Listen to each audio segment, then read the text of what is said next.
Good morning. In the last lecture, we have discussed about what is the force required to move a body on an inclined plane, and at the same time, what is the force required to move down the body. Okay, those are the two cases we have covered. Now, in this class, I would like to tell you what is efficiency of an inclined plane, that is moving up as well as the moving down.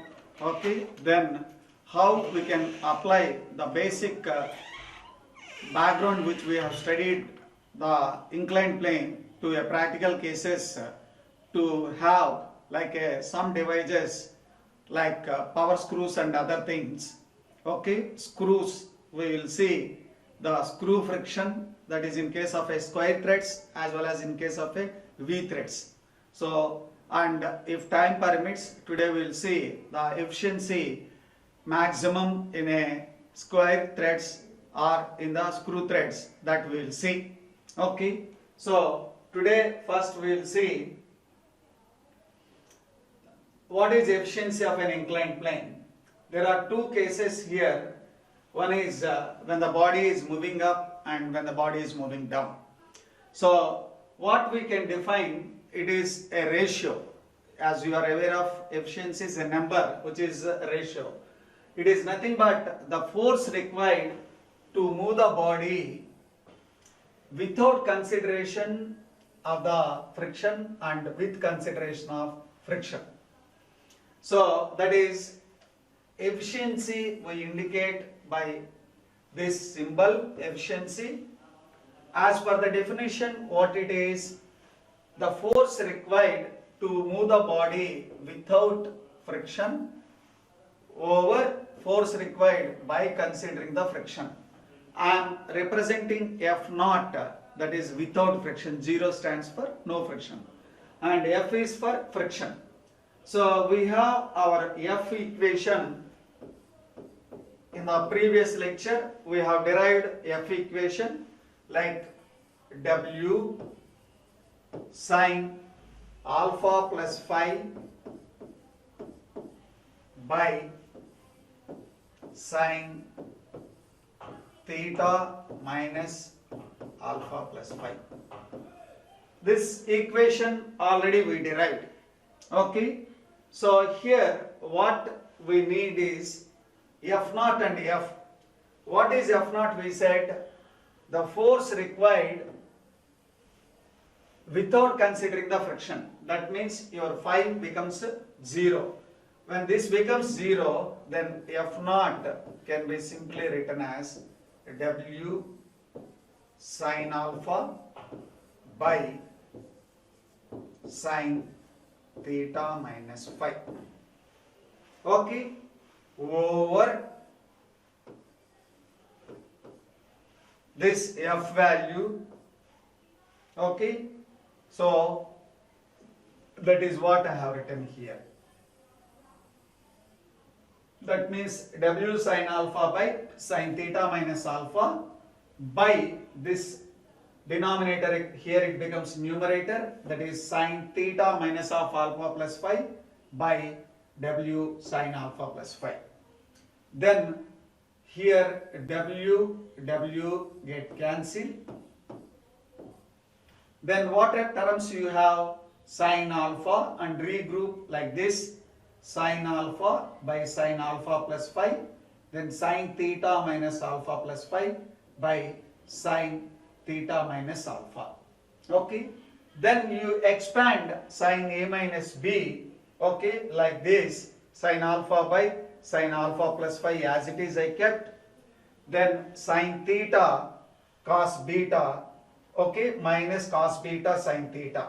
So what is beta? Alpha plus phi. So sine theta cos alpha plus phi minus cos theta sine alpha plus phi.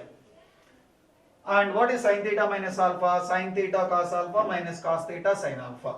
Okay, so then once again by further simplification we can write by taking the rest of the part common of sine theta sine alpha plus by sine theta sine alpha, then we can rearrange this term.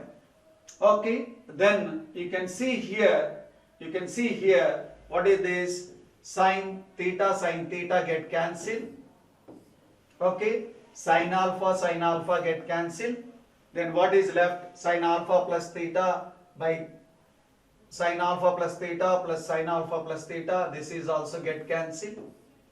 Okay, then you have cos by sin cot alpha plus phi, cos by sin cot theta, then cos by sin cot alpha, cos by theta cot theta. So you get cot alpha plus phi minus cot theta by cot alpha minus cos theta. Say if theta is 90, what is theta is 90? Theta is 90, nothing but the applied force, like this is the body on an inclined surface where self weight is acting downwards. Let us assume you apply a force in this way where horizontal force parallel to the 0 axis. Okay, then this theta becomes 90. If I write that in place of cot 90, okay, so that becomes 0. This is cot alpha plus phi by cot alpha. So we can write cot alpha is reciprocal of 1 by tan alpha, or else you can write this is 1 by tan alpha plus phi by 1 by tan alpha.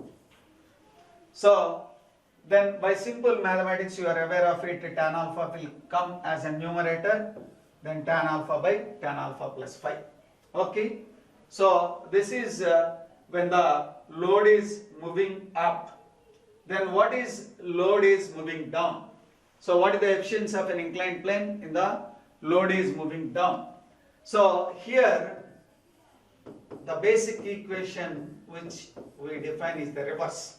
That is, it is the ratio of force required to down the load by considering the friction by force required without considering the friction, F by F naught.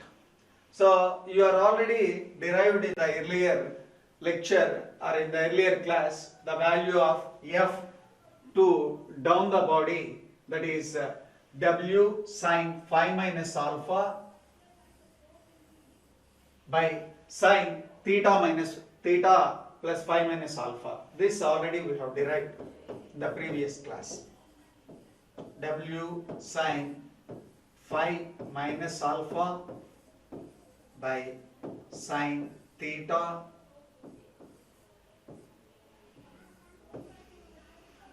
plus phi minus alpha. So this is F. F naught, how I get F naught? I write the friction part 0, then that becomes F naught. So with that we get this F naught is equal to W sin alpha by sin theta minus alpha. So if I replace here F and F naught by these F and F naught, then I get efficiency equation like this. Similar simplifying in the previous manner, if I simplify it, I get this is cot alpha by cot alpha minus cot theta by cot phi minus alpha plus cot theta. Similar, I can say theta 90. Okay, when I substitute that is 90, then this becomes cot alpha by cot phi minus alpha. Then ultimately this can be written as 1 by tan alpha, this is 1 by tan pi minus alpha. Then your final equation efficiency is tan phi minus alpha by tan alpha. Okay, so these are the two important equations. We use it in problem solving. What is the efficiency of an inclined plane? Okay, now let us come to a real practical application of your inclined plane. In the last almost 1 hour lecture, we discussed about an inclined plane, and body is moving up the plane, body is moving down the plane like this. But where actually practically this is used? Where this is practically used? So one simple application of this is in your power screws. Okay. So now let us see what is the screw friction. What is the screw friction? Okay. And how the screw is obtained, and what is lead, what is pitch, then what is this helix angle, these basic fundamentals which you are already aware of it. Once again I am giving the basic information. So how a screw thread is provided? If you see a screw thread,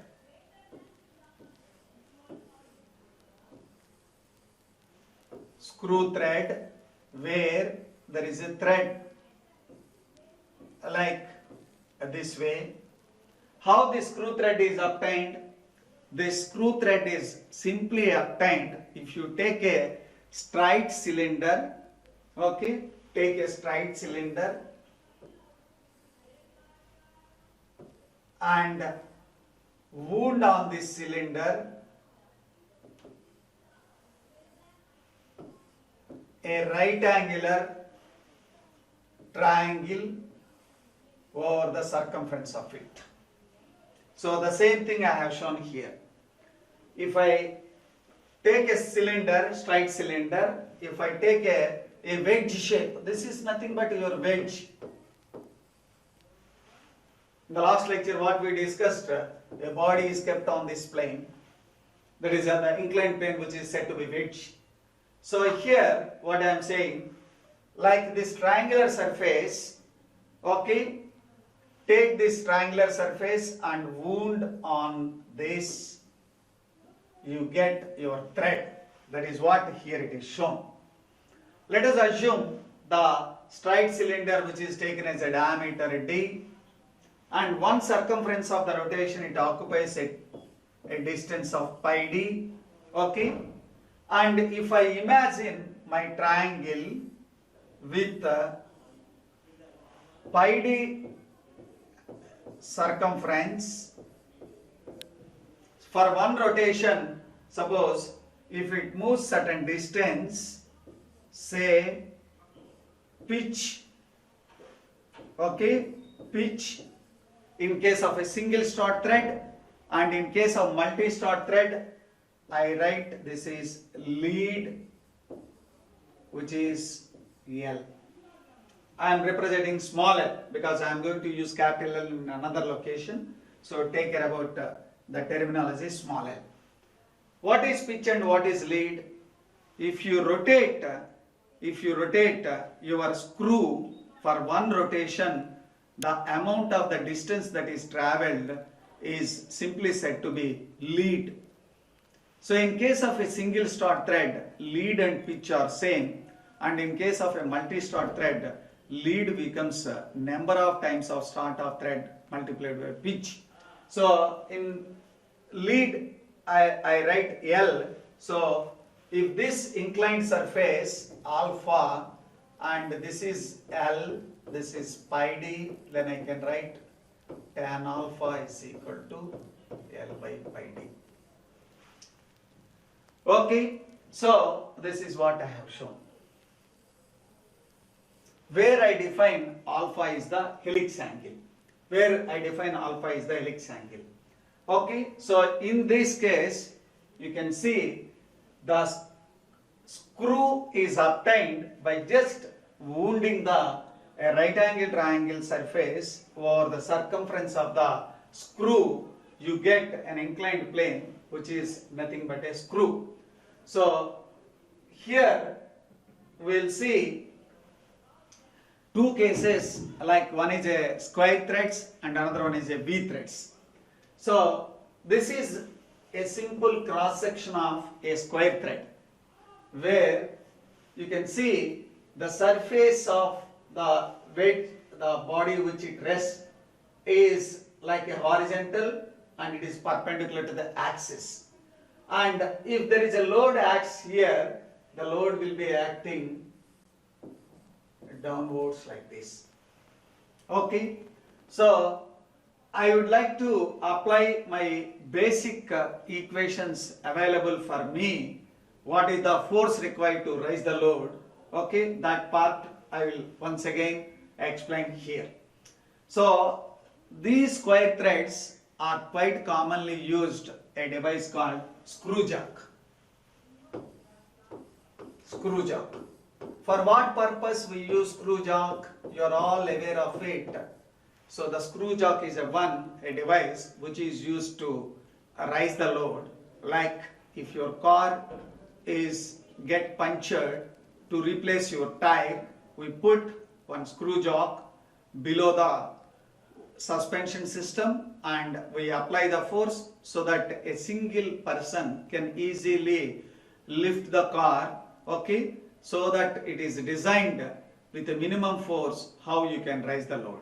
So a simple case, a screw jack is used to raise the load. So here the faces of the square threads are normal to the axis of the spindle. That is what I said. These are the faces of the square threads which is normal to the axis of the spindle. And in that case, what is the force required to raise the load? So we have already knowing this equation, F is equal to W sine alpha plus phi by sine theta minus of alpha plus phi.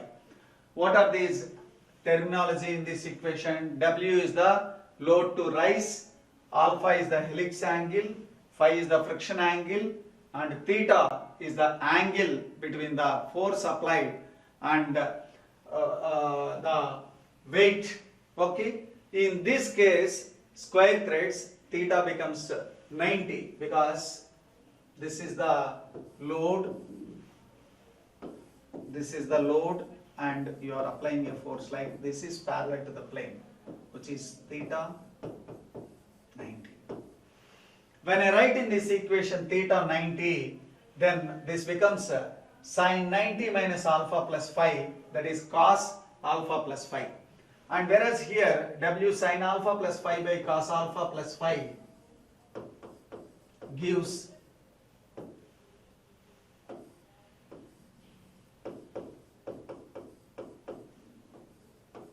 tan alpha plus phi. That is what you can write. So if you expand the tan A plus B, tan A plus tan B by 1 minus tan A tan B, so I can write tan alpha plus tan phi 1 minus tan alpha tan phi. What is alpha? In the previous case I said, so alpha we have written L by pi d. Okay, what is L? L is the lead, D is the diameter of the screw, pi is a constant. So this is tan alpha can be written as, this is L by pi d. So W L by pi d. What is phi? Tan phi we have already derived this. Tan phi is mu, so I can replace by mu.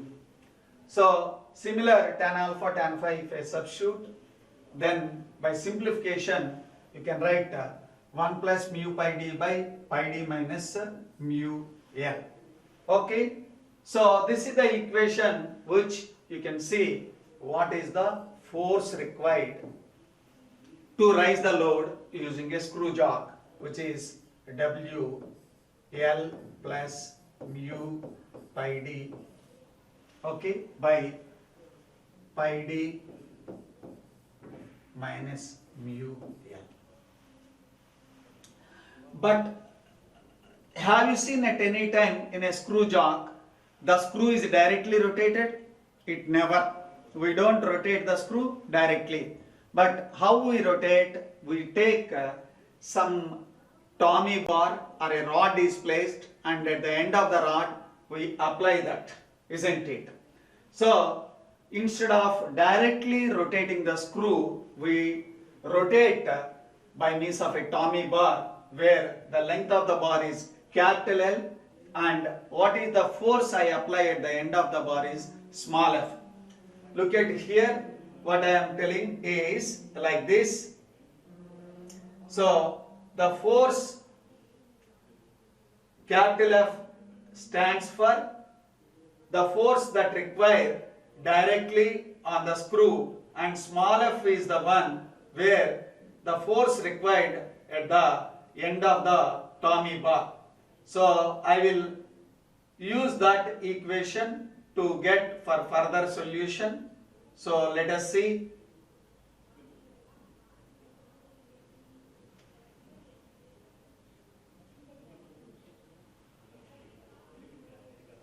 So I apply a force of small f.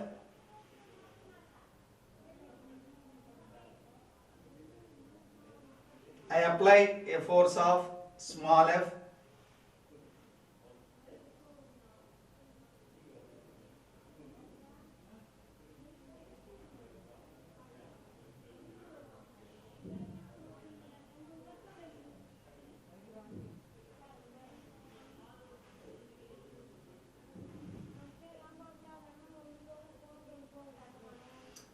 Small f is the force that is applied at the end of the Tommy bar.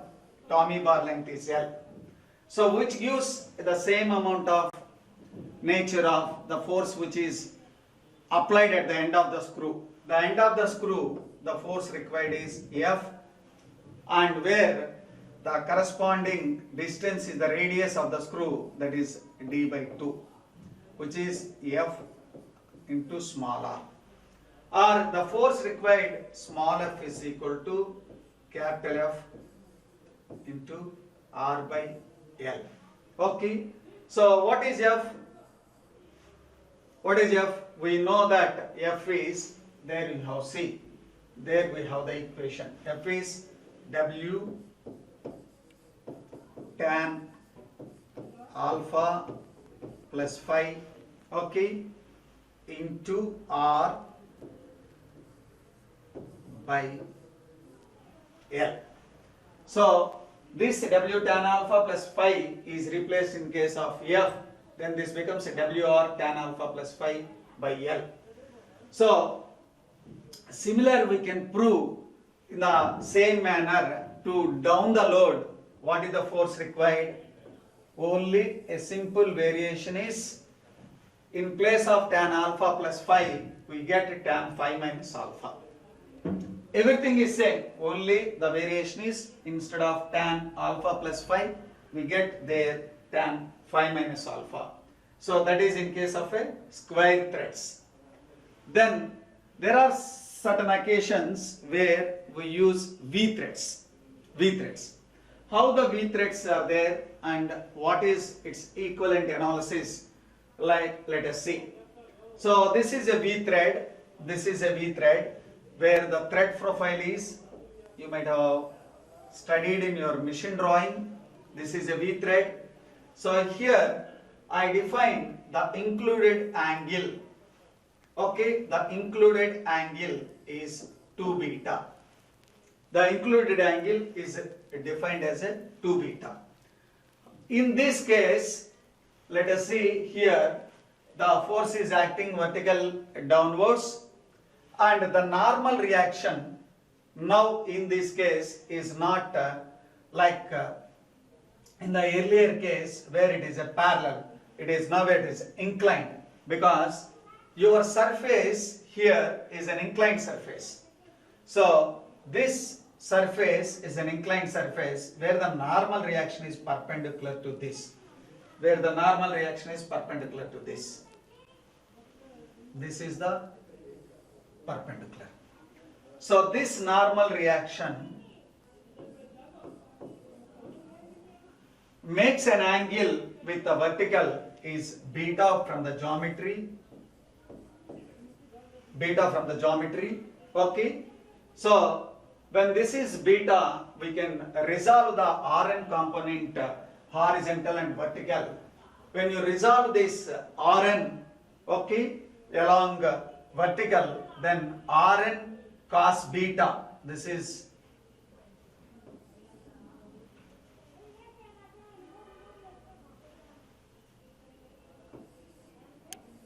Rn, this is beta, okay. Then the horizontal component is sine beta and the vertical component is Rn cos beta. So Rn cos beta will become equivalent to W. Rn cos beta is equal to W. So if I rearrange, Rn can be written as W by cos beta. Okay. So what is the friction on the surface? Mu Rn. So Rn place, if I replace W by cos beta, this is mu frictional force is mu Rn.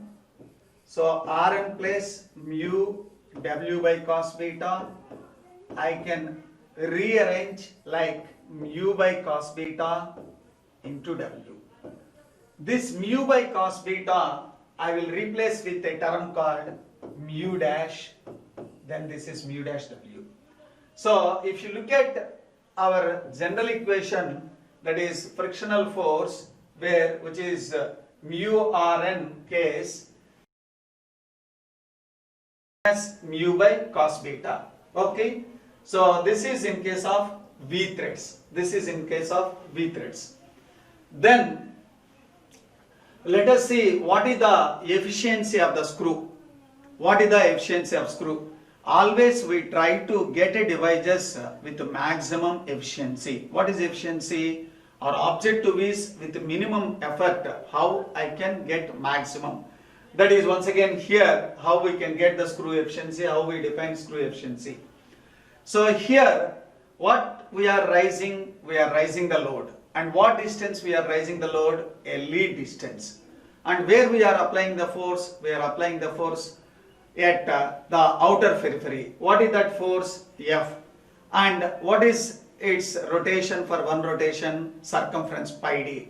So the screw efficiency is defined as it is the ratio of the work done in lifting the load per revolution over the work done by the applied force. What is the applied force? If you take directly, you apply the force capital F, and for one rotation means it covers pi d distance, and how much it lifts? It lifts by an amount of length of L. So that is a WL by F into pi d. If you look at this equation, this is WL by F pi d. F can be written as, which we know already, W tan alpha plus phi. Okay. And what is L by pi d? This L by pi d is known tan alpha and W. So W get cancelled, then it becomes tan alpha by tan alpha plus phi. So that is the screw efficiency. When this efficiency will become maximum, then D efficiency by D alpha is 0. So for that I have differentiated this efficiency term, that is a D by D alpha into tan alpha by tan alpha plus phi is 0. So by simple mathematics with a differentiation, I get the entire solution. I have differentiated this and I have equated to 0. It is simple mathematics, don't worry. You can do it because you are good in mathematics. So this is complete differentiation, and at the end I get this value. Sine 2 alpha plus phi is equal to sine 2 alpha. So when this can happen, it can happen only when phi is 0. If this is 0, then the right hand side and left hand side will become equal, but phi never becomes 0. So that is a ruled out case. Then what is the another case? You can have another option. The another option is like this. You can write sine 2 alpha plus phi is sine 2 alpha possible only when it is sine 180 minus 2 alpha, that is sine pi minus 2 alpha. So if I remove the sine on both sides, then 2 alpha plus phi is equal to pi minus 2 alpha. Okay, then rearrange the terms. So 2 alpha this side, then 4 alpha will become 5 minus 5. Or alpha is equal to pi by 4. This is what I have derived. So 1 second, 4 alpha, 2 alpha, 2 alpha, 4 alpha, then 5, then this is 2 5. This is 2 5. So this becomes, alpha becomes 5 by 4.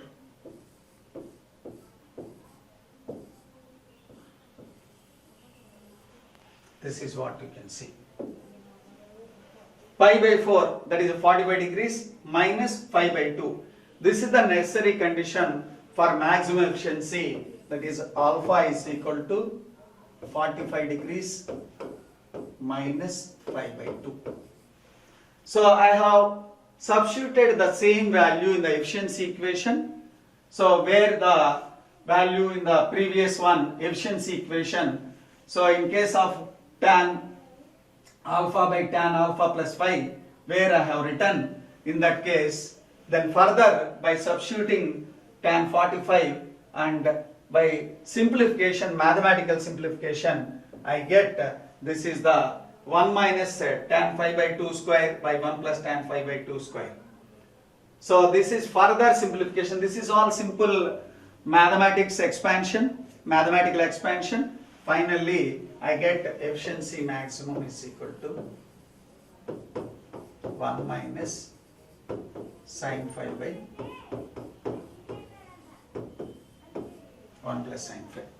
So this is all simple mathematics, expanding and dividing and simplification. I am not giving step by step, but it is available in the PPT as well as on the book presentation, or else if you open any book, only thing is you require concept I have said, what is it? Then finally, what is the efficiency maximum? Okay, that we can see. Okay, and there is one more case which you can do your own, that is the efficiency necessary condition for maximum to use it in practically. What is the maximum helix angle you can provide? Okay, that we can do in the next lecture, and we proceed practical cases, application to clutches, application to brakes and dynamometers, where we will study uniform wear theory and uniform pressure theory. These things we will discuss in the subsequent, and we will solve one lecture complete problems for the fourth lecture. Thank you.